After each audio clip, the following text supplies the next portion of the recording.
Bismillahirrahmanirrahim. Assalamualaikum warahmatullahi wabarakatuh.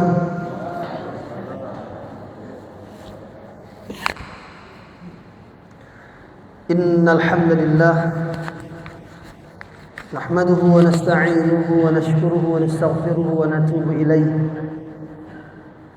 wa natawakkalu alayhi wa nu'minu bihi wa nastahdihi ونعوذ به من شرور أنفسنا وسيئات أعمالنا من يهد الله فلا مضل له ومن يضلل فلا هادي له أشهد أن لا إله إلا الله وحده لا شريك له وأشهد أن محمدا عبده ورسوله لا نبي بعده اللهم صل وسلم وبارك على نبينا ورسولنا وإمامنا وقدوتنا وأسوتنا وحبيبنا المصطفى محمد صلى الله عليه وسلم وعلى آله وأزواجه وذرياته وأصحابه أجمعين والتابعين ومن تبعهم بإحسان إلى يوم الدين أما بعد أوصي نفسي وإياكم بتقوى الله فقد فاز المتقون وقد أفلح المؤمنون. Jamaah kaum muslimin wal muslimat was shaimin was shaimat arsyadani wa iyyakumullah. Bersyukur kita kepada Allah alhamdulillah atas nikmat-nikmat yang diberikan kepada kita, terutama nikmat keimanan yang ada di hati kita ini, yang menjadi asbab kita berada di rumah Allah dalam keadaan beriman kepada Allah, melaksanakan perintah-perintah Allah dan berusaha menjauhi larangan-larangan Allah Subhanahu wa ta'ala.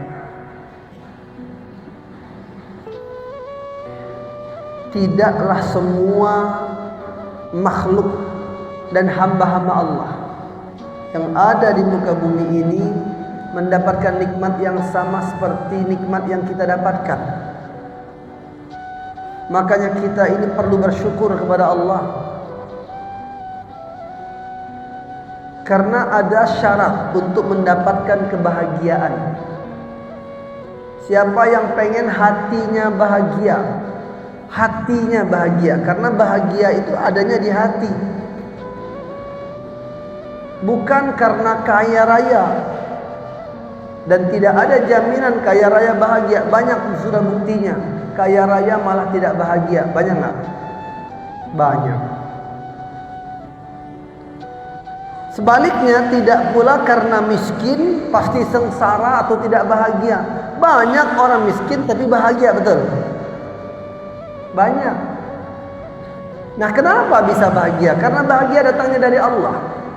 Tapi jangan terlalu berharap bahagia itu di dunia. Nah, ini jadi masalah ini. Jangan terlalu berharap bahwa kita akan dapat bahagia di dunia ini, karena memang bukan waktunya. Di dunia ini adalah ad-dunya mazra'atul akhirah, adalah sebuah ladang kita beramal, mempersiapkan bekal-bekal akhirat. Setelah kita mati nanti tidak ada yang kita bawa kecuali hanya amal saleh. Nggak ada. Kita nggak akan bawa apa-apa kecuali amal saleh. Pilihannya cuma dua, amal saleh atau amal salah. Jadi ada amal saleh, ada amal salah. Kalau enggak amal soleh ya salah. Nah, syarat mendapatkan kebahagiaan itu ada 3 langkahnya menurut para ulama kita. Alamatus sa'adah thalathun. Alamat, ciri-ciri, tanda-tanda kebahagiaan. Kalau mau kita dapatkan tuh ciri-cirinya 3. Apa itu? Yang pertama, idza u'tiya syakara. Jika diberi selalu bersyukur. Banyak syukurnya. Ciri-ciri orang bersyukur nggak banyak ngeluh, nggak sering bilangnya susah. Susah banget ya Allah, aku mah susah begini, aku ini begini, aku ini begini. Seakan-akan yang paling susah di dunia ini dia sendiri. Seakan-akan nggak ada orang yang lebih susah dari dia. Ini orang yang tidak bersyukur kepada Allah. Tapi orang yang selalu bersyukur, wajahnya selalu ceria, kelihatan bahagia, mudah tersenyum kapanpun dimanapun. Jadi ini pangkalnya, pangkal kebahagiaan itu mulai dari rasa syukur di hati kita. Coba Bapak Ibu bayangkan rasa syukur kita ini di mana? Bicara tentang keluarga, keluarga kita banyak, betul? Punya bapak, punya ibu, ada sih yang sudah meninggal. Seperti saya sendiri, orang tua saya sudah nggak ada dua-duanya. Tapi kan masih punya kakak. Kakak saya aja banyak. Ada 7. Saya anak nomor 8. Anak bungsu. Alhamdulillah. Anak bungsu sebenarnya nomor 8. Walaupun aslinya dari 11 bersaudara, tapi ada yang tidak jadi. Nah, tinggal ada yang hanya 8 ini alhamdulillah hidup dan sehat semuanya, alhamdulillah. Saudara banyak, bapak ibu juga mungkin ada yang punya kakak, ada punya adik, ada yang punya paman, punya bibi, bahkan punya anak, ada yang banyak anaknya, masya Allah. Punya teman, punya saudara. Coba bayangkan dengan saudara kita yang ada di Palestina sekarang. Mereka menyaksikan bapak ibunya mati bersama-sama, sekaligus matinya, bahkan dengan saudara-saudaranya, kakak-kakaknya, adik-adiknya mati di depan mereka. Bukan mati biasa, berdarah-darah, bahkan ada yang hancur jasadnya. Ya Allah ya Rabb. Ada yang sebatang kara hidupnya, masih kecil, bahkan nggak punya ibu, bapak, kakak, adik, paman, bibi, udah nggak tahu di mana. Astagfirullahaladzim. Kita punya saudara, banyak saudara kita. Hidup kita tenang, kita bisa makan enak, ada ayam goreng, ada telur, ada rendang. Ada banyaklah macam-macam makanan yang bisa kita makan, kita pilih. Tinggal pilih pengen makan apa, bisa makan. Makan pun juga enak. Ini banyak pasien-pasien yang mau dikasih makan apapun nggak mau makan itu. Betul? Nggak ada rasa enaknya. Allah cabut rasa enak. Karena rasa enak pun datangnya dari siapa? Allah. Nah, bayangkan teman-teman kita semua, saudara-saudara kita yang ada di Palestina, kehilangan saudara, kita bisa kumpul dengan saudara-saudara kita. Mereka nggak ada rasa tenang, siang malam mendengarkan suara tembakan, teriakan, jeritan, tangisan, ya Allah ya Allah. Kita bisa tidur nyenyak, tenang. Mereka nggak punya tempat tinggal, hancur rumah mereka berantakan. Pindah lagi, dihancurin lagi oleh orang-orang yang musuh-musuh, yang telah memusuhi Allah. Zalis Yahudi na'udzubillah na'udzullahi alaihim. Nah, ini perlu kita ingat, perlu kita perhatikan berapa banyak sudah rezeki, nikmat yang Allah berikan pada kita. Mana rasa syukur kita? Mana? Rasa syukur kita terhadap nikmat yang Allah berikan itu mana? Apa bentuk syukur kita apa? Sampai-sampai ada yang nggak mau berbagi padahal dia dapat rezeki. Na'udzubillahi min dzalik. Di Palestina sana makanan, minuman udah nggak ada. Udah banyak ini yang mati kelaparan ini. Kenapa? Berhari-hari nggak makan sama sekali. Kita ini bisa puasa dengan makan sahur, kemudian buka puasa. Banyak makanan, minuman bebas. Sampai kebuang, na'udzubillahi min dzalik, ya Allah, bahkan tabzir. Saudara-saudara kita ini sampai bertanya di antara mereka, "Ya Syekh, bagaimana hukumnya puasa kami? Kami sahur nggak punya makanan, kami nggak punya minuman, kami nggak sahur, tapi kami puasa. Waktu maghrib tiba, tapi kami tidak punya makanan minuman untuk buka puasa." Astagfirullah. Nanya sama para ulama di sana, apa hukum puasa kami ini? Sedangkan makan sahur enggak, buka puasa juga enggak. Puasa berhari-hari, ya Allah, ya Allah. Syukur kita yang kurang. Jadi sudahlah, stoplah mengeluh. Banyak mengeluh apalah. Hidup kita ini sebentar aja, tapi dapat nikmat yang banyak, syukurnya kurang, syukurnya yang jarang. Bapak Ibu jamaah kaum muslimin yang berbahagia. Ini yang pertama, langkah untuk bahagia. Langkah kedua, kalau mau bahagia, wa idza batuliya sabara. Apabila diuji, selalu bersabar. Sabar itu bukan hanya ucapan, ya udah sabar aja. Enggak. Tapi ada perbuatan orang sabar. Ada sesuatu yang dilakukan oleh orang yang sabar. Apa itu yang dilakukannya? Ayat 153 surah Al-Baqarah. A'udzu billahi minasy syaithanir rajim. Ya ayyuhalladzina amanu ista'inu bis-sabri was-salah.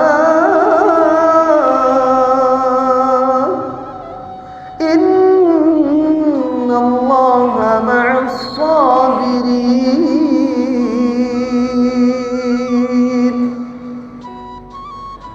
Hai orang-orang yang beriman, minta tolonglah kalian semua kepada Allah bis-sabri was-salah,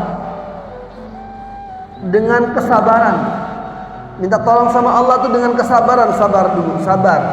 Berpikir yang jernih.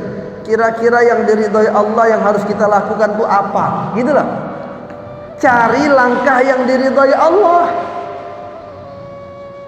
Jangan mentang-mentang kita kebingungan, merasa darurat segala-galanya. Boleh. Kalau kondisi daruratnya memang darurat banget seperti yang ada di Palestina, saat ini anjing, kucing, apapun binatang yang ditemui saudara-saudara kita yang ada di Palestina, informasi terakhir kita dapat, mereka sudah dapat fatwa para ulama halal bagi mereka. Kucing dimakan halal, anjing dimakan halal, bangkai pun halal, karena saking laparnya mereka. Halal sudah, ya Allah, ya Rabb. Saking hausnya mereka, walaupun ada air comberan, mereka ambil, mereka teteskan di tenggorokan mereka biar hilang dahaga mereka. Coba, ya Allah, kita bisa milih makan minuman, tapi masih ngeluh. Ya Rabb, mana ya syukur kita ini? Coba, masih ngeluh aja, ada aja yang dikeluhkan. Nggak perlu kita mengeluh.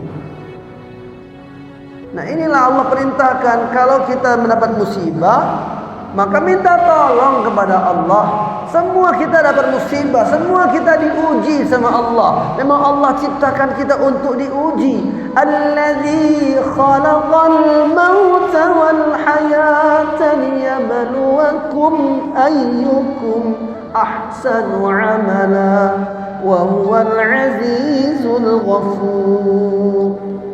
Alladzi khalaqal maut, Allah lah yang menciptakan al-maut. Allah ciptakan kematian. Tidak ada tadinya kita juga. Mati semua sudah. Udah nggak ada. Lalu wal hayata, Allah ciptakan kehidupan, kita pun hidup saat ini. Lalu untuk apa hidup kita ini sebenarnya? Liyabluwakum, kata Allah. Memang Allah hidupkan kita, berikan kita kehidupan, liyabluwakum, untuk menguji kalian. Agar Allah menguji kalian, liyabluwakum, agar Allah menguji kalian. Untuk apa lagi Allah menguji? Ayyukum ahsanu amala, untuk melihat di antara kalian, ayyukum, siapa di antara kalian ahsanu amala, yang amalannya paling baik saat diuji. Memang ujian itu tidak mesti kesengsaraan, kemiskinan dan sejenisnya saja, termasuk kenikmatan, kekayaan, jabatan adalah merupakan ujian dari Allah Subhanahu wa taala. Ujian harta, ujian. Pernah nggak Bapak Ibu mungkin sebelumnya mendengar kisah ada seorang raja punya ajudan. Ajudan setianya ini hanya punya harta kapak aja. Kemudian sang raja menjelang akhir-akhir hayatnya mengatakan, siapa di antara kalian kalau aku mati nanti mau menemani aku di dalam kubur? Semua prajuritnya ataupun orang-orang dekatnya nggak ada yang mau. Yang paling setia yang pegang kapak ini, saya. Aku wahai raja, aku siap. Kalau engkau mati nanti aku temani di kubur. Bapak Ibu yang dimuliakan Allah Subhanahu wa taala. Singkat cerita, setelah dia mati, ketika dikubur tidak ditutup kuburnya karena ditemani sama ajudannya tadi yang pegang kapak. Apa yang terjadi? Datangnya malaikat bertanya, bukan nanya ahli kubur, yang ditanya yang pegang kapak itu. Diinterogasi habis-habisan. Dari mana dia beli kapak itu? Dari mana dia bisa punya kapak itu? Untuk apa dia gunakan? Buat apa saja? Berapa banyak dia gunakan untuk kebaikan atau untuk keburukan? Semuanya ditanya dengan detail sampai dia ketakutan. Akhirnya dia berpikir, membayangkan bagaimana sang raja yang kaya raya, hartanya di mana-mana, bagaimana hisabnya di hadapan Allah Subhanahu wa taala. Maka akhirnya dia tinggalkan sang raja tersebut. Dia bertaubat kepada Allah karena dia khawatir, dia takut hisabnya nanti susah, sulit. Karena ingin mempertanggungjawabkan satu kapak saja berat, semuanya ditanya. Dan dia berhari-hari itu cuma ditanya dia aja sendiri, cuma hanya satu harta. Gimana kalau hartanya lebih dari satu? Ya Allah ya Rabb. Bapak Ibu yang dimuliakan Allah Subhanahu wa taala.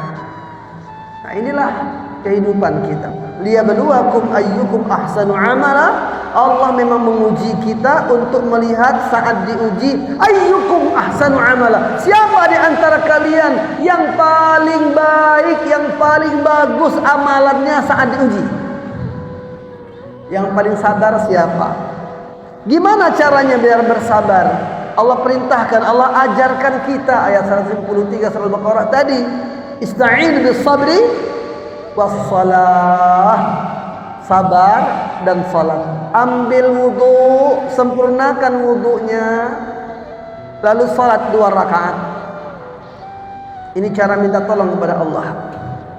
Salat 2 rakaat, lalu dalam sujud, inna aqraba ma yakunu al-'abdu min rabbih wa huwa sajid fa'aksiru fihi du'a. Sesungguhnya paling dekat antara hamba Allah Subhanahu wa taala dengan Rabbnya. Antara hamba Allah dengan Rabbnya saat ia sedang sujud, dia paling dekat. Maka perbanyaklah berdoa di dalam sujud. Dalam sujud diperintahkan untuk memperbanyak doa. Di Ya kita zikir, sujud kita baca subhanakallahumma rabbana wa bihamdika al-maghfir atau subhana rabbil a'la wa bihamdi. Banyak zikir sujud yang diajarkan Nabi. Allahumma laka sajadtu bika amantu dan seterusnya. Banyak. Termasuk sujud di waktu salat tahajud atau qiyamul lail, itu Rasul membaca subuh qudus rabbul malaikati war ruh subhanadzal jabarut wal malakut wal kibriya wal 'azamah. Terserah Bapak Ibu mau pakai yang mana, yang sudah diamalkan atau yang sedang diamalkan. Intinya setelah banyak berzikir dan memuji Allah dalam sujud, maka setelah itu silahkan curhat pakai hati kita. Enggak mampu berbahasa Arab, dengan hati saja. Mampu berbahasa Arab, boleh dilafalkan dengan bahasa Arab. Minta sama Allah apapun, adukan kepada Allah. Nah, ini caranya bersabar kepada Allah. Bukan berarti sabar itu hanya bilang ya aku sabar ajalah, tapi membuat jalan atau melangkah kepada jalan yang tidak baik, tidak benar. Ini banyak orang-orang merasa selalu dirugikan, dia berjualan atau dagang, warungnya, tokonya. Kok yang sebelah untungnya banyak, jualannya sama, kenapa dia rugi? Akhirnya karena nggak sabaran datang ke dukun, minta tolong sama dukun biar ini jadi laris. Nah ini na'udzubillahi min dzalik, salah ini, langkah yang salah. Orang pengen cepat kaya, datangnya ke dukun. Lah Bapak Ibu, dukun aja nggak kaya-kaya. Yang saya tahu ada dukun kaya, terkenal artis, mungkin Bapak Ibu tahu juga, jemaah sekalian. Udah kaya, tobat dia. Kenapa jadi dukun? Dia cari kekayaan juga. Nah ini orang yang datang, katanya pengen kaya, kok datang ke dukun, dalam hati dukun. Aku ini kenapa jadi dukun? Karena nggak kaya-kaya lah. Pengen cepat kaya, jadi dukun. Ada yang kaya, ada yang tetap miskin selamanya, na'udzubillah. Yang jelas datang ke dukun atau mendatangkan dukun, bertanya kepada dukun, lalu mempercayai, meyakini apa yang diucapkannya, termasuk asyirku billah, perbuatan syirik, dosa paling besar dan tidak ada ampunan dari Allah Subhanahu wa taala kecuali taubatan nasuha. Masih ada kesempatan taubatan nasuha, masih ada. Tinggalkan selama-lamanya, nggak usah lagi dilakukan, menyesallah. Taubatan nasuha itu 3 syaratnya. Pertama, menyesal dengan perbuatan tersebut. Yang kedua, berjanji tidak mengulanginya lagi kepada Allah. Yang ketiga, memperbanyak amal saleh untuk menutupi semua dosa-dosa dan kesalahan kita. Jadi jangan datang ke dukun atau mendatangkan dukun ke rumah, sama aja. Hati-hati. Yang sakit segala macam, jangan datang ke dukun. Kalau minta doa kiai, ya ntar dulu. Kiai ini masalahnya ada yang dukun panggilannya kiai, itu ada juga. Ada nggak? Ada. Dukun sebenarnya panggilannya kiai. Kalau dia kiai memang benar-benar kiai, ada ciri-cirinya. Kalau dia ulama, ada ciri-cirinya. Apa ciri-ciri seorang itu adalah ulama? Dia orang yang berilmu, yang pastinya dia salat 5 waktu berjamaah di masjid. Ini ciri-ciri yang pertama. Saya punya saudara, karena beliau dulu belum ngerti, belum tahu, beliau cerita sama saya. Belum tahu yang mana bedanya kiai sama dukun. Dia kira itu kiai, dia kira. Tapi anehnya, dia berguru dengan kiai ini nggak pernah ke masjid. Loh, saya bilang kiai apa? Kok kiai nggak ke masjid? Oh, dia ada tempat khusus untuk sholat. Saya bilang dukun. Karena apa dulu dia sholat? Bagaimana dulu cara dia sholat? Kita nggak tahu. Ya Allah. Datang ke orang tersebut yang dipanggil kiai tadi, untuk biar usahanya lancar, beliau sudah menghabiskan uang seharga Innova yang terbaru. Ya Allah, lah saya bilang beli aja Innova. Buat aja buat modal. Itu tadi gara-gara salah langkah. Hati-hati.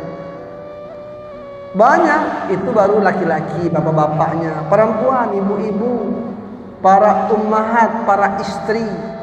Ini banyak juga nih langkah-langkahnya salah. Sakit hati kok sama suami. Hati-hati. Nggak boleh sakit hati sama suami. Nggak usah nyala-nyalain suami. Memang semua salah. Suami punya kesalahan, istri pasti punya kesalahan. Nggak akan terjadi sesuatu yang buruk dalam rumah tangga kecuali pasti diantaranya telah melakukan perbuatan dosa.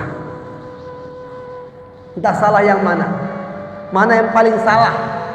Coba ingat-ingat ibu-ibu. Sesalah apapun kita waktu kita masih kecil sama orang tua, atau sesalah apapun ibu kita atau bapak kita, apa yang kita lakukan? Karena kita tahu ridhonya Allah tergantung ridhonya ibu bapak kita, murkanya Allah tergantung murka ibu bapak kita. Jadi perintah ibu bapak kita selalu taati.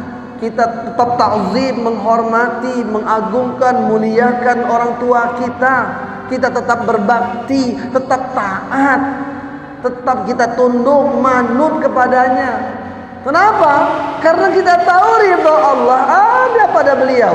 Berdua orang tua kita, ibu bapak kita. Kita nurut aja. Walaupun sesalah apapun yang dilakukan, sekalipun ibu bapak mungkin juga pernah berbuat salah pada anaknya, tetap kan kita wajib berbakti, wajib taat, tunduk, patuh, manut, menghormati, kan tetap wajib. Nggak ada perubahan apa-apa syariatnya. Nggak ada.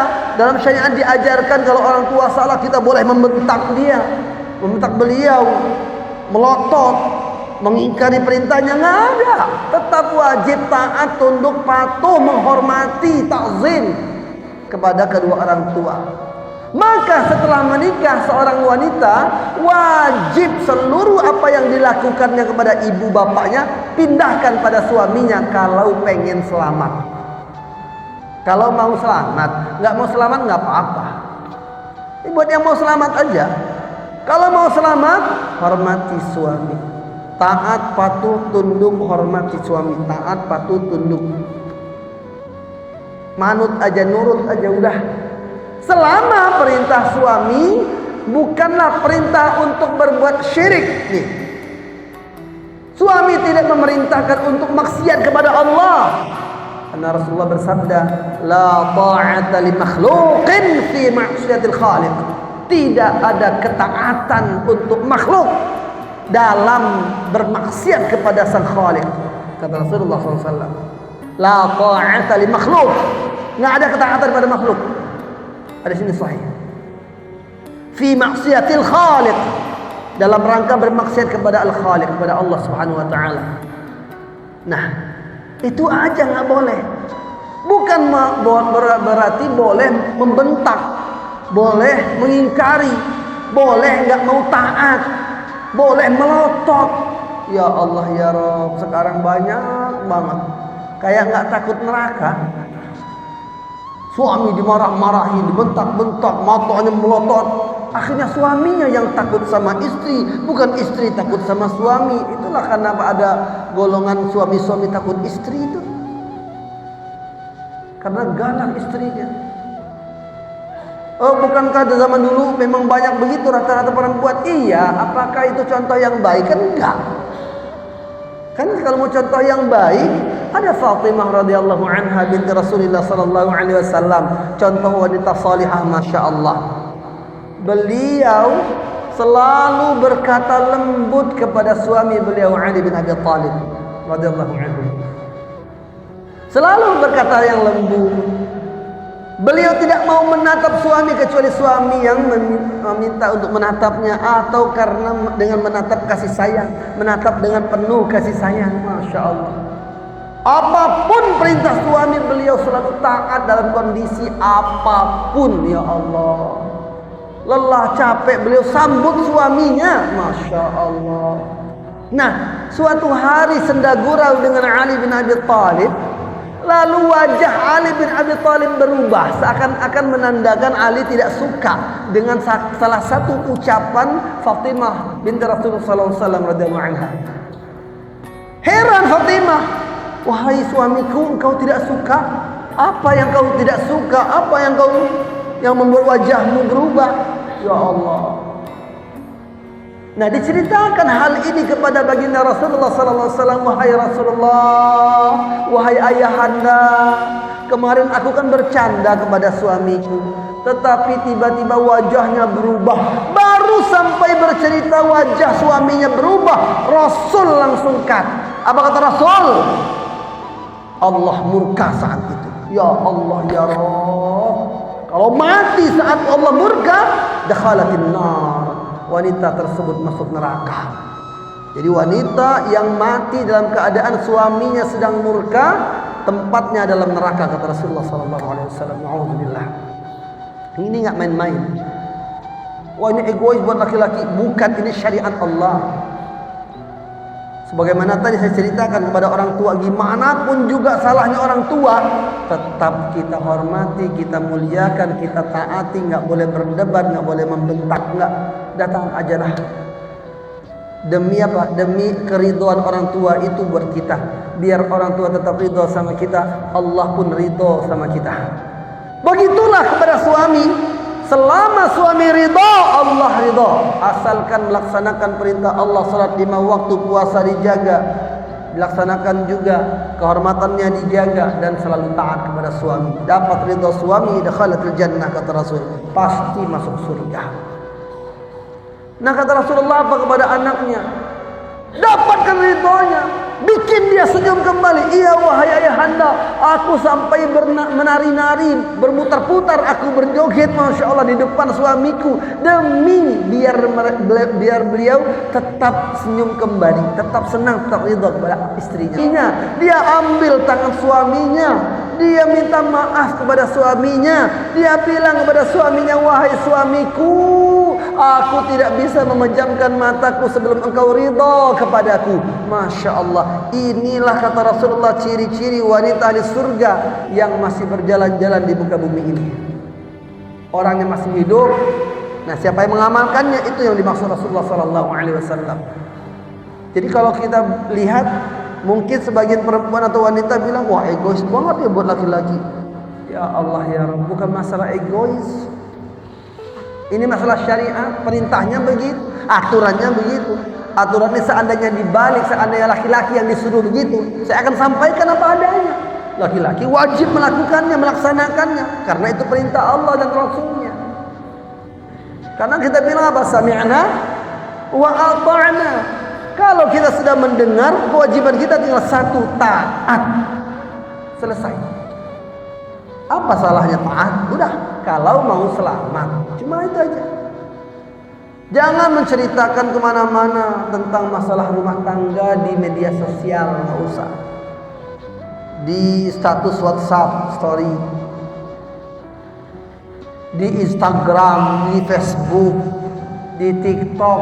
Oh, cerita-cerita yang akhirnya orang berasumsi ketika posting aja, walaupun nggak secara vulgar menceritakan tentang keluarga sendiri, posting aja tentang masalah, orang akan berasumsi, oh perempuan ini lagi bermasalah sama suaminya nih berarti nih. Kalau lihat dari postingannya, oh berarti suaminya begini. Posting tentang suami yang tidak menghargai istri, orang akan berasumsi, oh dia punya suami yang tidak menghargai istrinya. Dia posting tentang masalah suami yang tidak menafkahi istri, orang akan berasumsi, oh suaminya nggak menafkahi. Begitu tuh. Dia posting tentang laki-laki yang suka ngebentak istri, berarti apa? Orang akan berasumsi, oh berarti ini suaminya suka ngebentak. Apa kata ada orang yang bilang begini, saat wanita-wanita atau para istri galau, maka para buaya menjadi dokter. Nah, buaya-buaya jadi dokter ini, buaya-buaya darat, seakan-akan jadi dokter yang datang nyapa. sabar ya, ngasih perhatian. Suamiku aja nggak perhatian kayak kamu, ya Allah ya Rabb. Na'udzubillahi min dzalik. Hati-hati. Pastikan ibu-ibu dan para ummahat yang sudah punya suami, bersyukurlah punya suami. Banyak wanita-wanita yang menyesal dulu punya suami, sekarang sudah tidak punya suami menyesal. Rasanya kenapa dulu nggak dipertahankan saja. Banyak baru tahu, ya Allah, rupanya malah nggak enak kalau nggak punya suami. Ya emang nggak enak, apalagi nuntut cerai. Apa kata Rasul? Baru minta cerai belum dicerai, baru minta cerai dijauhkan dari surga 500 tahun kalau dia mati. Apabila jatuh talak kepadanya gara-gara dia minta ditalak sama suaminya, maka dia tidak sama sekali lam yarih rihal jannah, fa inna rihatu jannatin masirati 40 sanah. Tidak diperkenankan Allah ia mencium wanginya surga, walaupun wanginya surga itu tercium dari jarak 40 tahun jaraknya sebelum sampai ke surga. Masya Allah.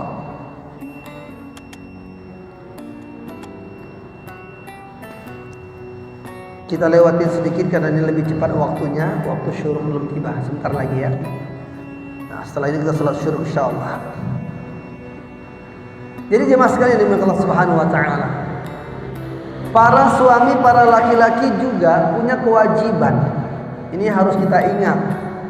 Surga neraka anak istri kita ada sama kita, ada di pundak kita. Ini masalahnya. Kita ini di belakang kita ada neraka jahanam yang kita menghadang anak istri kita agar tidak masuk.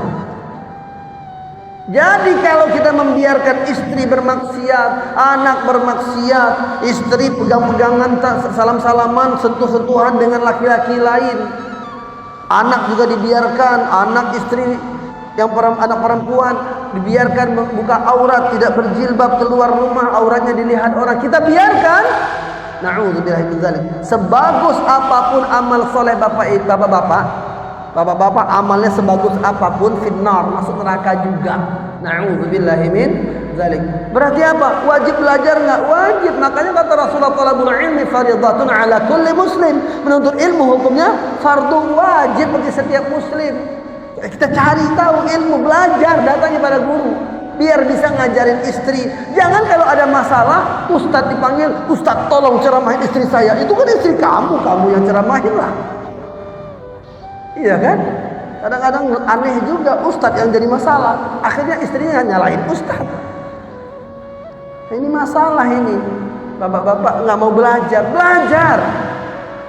Cobalah belajar lagi tentang kewajiban suami itu apa. Nanti diajarin istrinya kewajiban istri itu apa, hak suami apa, hak istri apa. Biar kita tahu gimana sih Rasulullah jadi suami, gimana sih para sahabat jadi suami. Kan begitu. Semua masih belajar. Saya pun masih belajar. Kita baca-baca lagi, belajar lagi. Oh, ternyata Masya Allah, Rasulullah nggak pernah ngebentak istrinya. Masya Allah. Apakah Rasulullah itu nggak pernah diceramahi sama Aisyah? Justru Umar bin Khattab ini pengen ngeluh sama Rasul, pengen ngadu karena diceramahin sama istrinya. Ternyata belum sampai ke rumah Rasul, Rasul pun sedang diceramahi sama istrinya. Masya Allah. Tapi Rasulullah ngebentak nggak, mukul nggak, enggak. Rasul nggak pernah ngebentak, mencaci maki, meremehkan, merendahkan, memukul. Rasulullah justru sangat memuliakan istrinya dengan cara akhlak yang mulia. Minum aja itu gelas bekas Aisyah, Rasul lihat di mana bekas bibirnya, di situ Rasul minum, nggak jijik. Kalau ada suami jijik dengan bekas istrinya, dipertanyakan ini. Kenapa? Wah, ini romantisnya Rasulullah dengan istrinya. Masya Allah. Bunda Aisyah mau naik kuda, ini ada pelananya, ada tempat kakinya itu. Bunda Aisyah kakinya diletakkan di atasnya dengan tangan Rasulullah SAW. Rasulullah meletakkan kaki beliau di atasnya. Ya Allah. Coba Rasulullah letakkan, angkat kaki istrinya untuk dipaskan di tempat kaki tersebut. Masya Allah. Seperti itu gitulah. Bunda Aisyah marah, minta bilang, udah aku mau pulang aja ke rumah ayahan, mau ngelapor, mau ngadu ke bapak, ke Abu Bakar Siddiq. Apa kata Rasulullah? Sebentar, kata Rasul, ada syarat. Boleh kamu pulang ke rumah orang tuamu. Ada syarat. Apa syaratnya? Kalau kamu mau memenuhi syaratnya, aku mau memenuhinya, kata Rasulullah. Ya udah, kata Aisyah, ya aku penuhi. Apa kata Rasulullah? Syaratnya tetap kita berangkat bareng-bareng, aku yang bonceng. Masya Allah, dibonceng sama Rasul. Ya udah, oke. Apalagi ada, nanti kalau bisa aku dulu yang ngomong, baru kamu yang ngomong. Ya udah, nggak apa-apa, pulanglah. Datanglah Rasulullah SAW bersama istrinya Aisyah radhiyallahu anha, datang ke rumah Abu Bakar. Abu Bakar kaget, wahai Rasulullah, harusnya aku datang kepadamu. Oh tidak, aku datang sebagai mantumu, kata Rasul. Ya udah, silakan. Sesuai perjanjian ya, kata Rasul. Perjanjiannya apa? Nah tadi perjanjian pertama, berjalan tetap berdua di atas kuda barengan. Wah, dimain-mainilah sama Rasul. Biar romantis di atas kuda. Masya Allah, luar biasa kan teori taktiknya Rasulullah SAW. Kemudian sampai di rumah Abu Bakar Siddiq, Rasulullah bercerita apa? Ternyata Bunda Aisyah udah khawatir nih, khawatir dicerita ini, marah-marah aja ini, kerjaannya ceramahin aku. Nggak, Rasul nggak bilang begitu. Rasul bercerita kepada Abu Bakar As-Siddiq, wahai Abu Bakar, Masya Allah, anakmu ini beliaulah yang mengurusi pakaianku.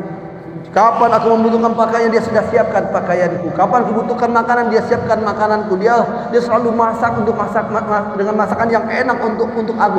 Pokoknya dipuji habis-habisan Aisyah di depan mertuanya, di depan ayahnya. Apa setelah itu? Kata Bunda Aisyah, ayo kita pulang lagi. Coba. Kata Rasulullah, masalah sebesar apapun jangan orang tua tahu. Cukuplah selesaikan suami istri dengan cara yang baik, kembalikan kepada Allah Subhanahu wa taala dan Rasulnya. Fa in tanaza'tum syai' farudduhu ila Allah war Rasul. Kalau kalian berdebat dalam suatu masalah, kata Allah, kembalikan urusannya kepada Allah dan Rasul. Apakah, maksudnya begini, apakah masalah yang dipermasalahkan ini merugikan akhirat atau tidak? Itu aja.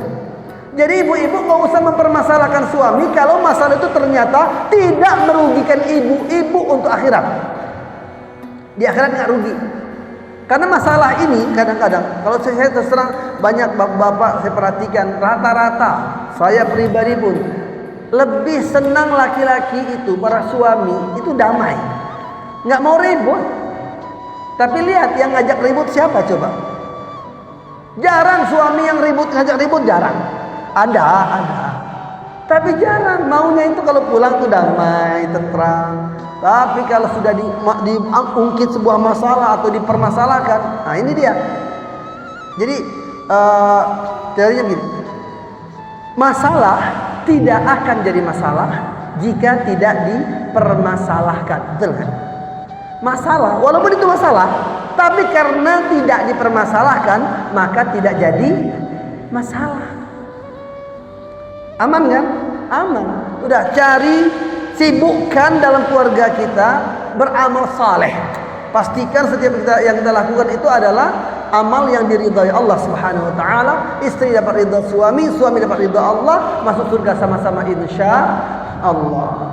Masih banyak sekali hal-hal yang mau disampaikan sebenarnya. Yang jelas tidak ada terjadi keburukan dalam rumah tangga kecuali masing-masing suami istri punya kesalahan.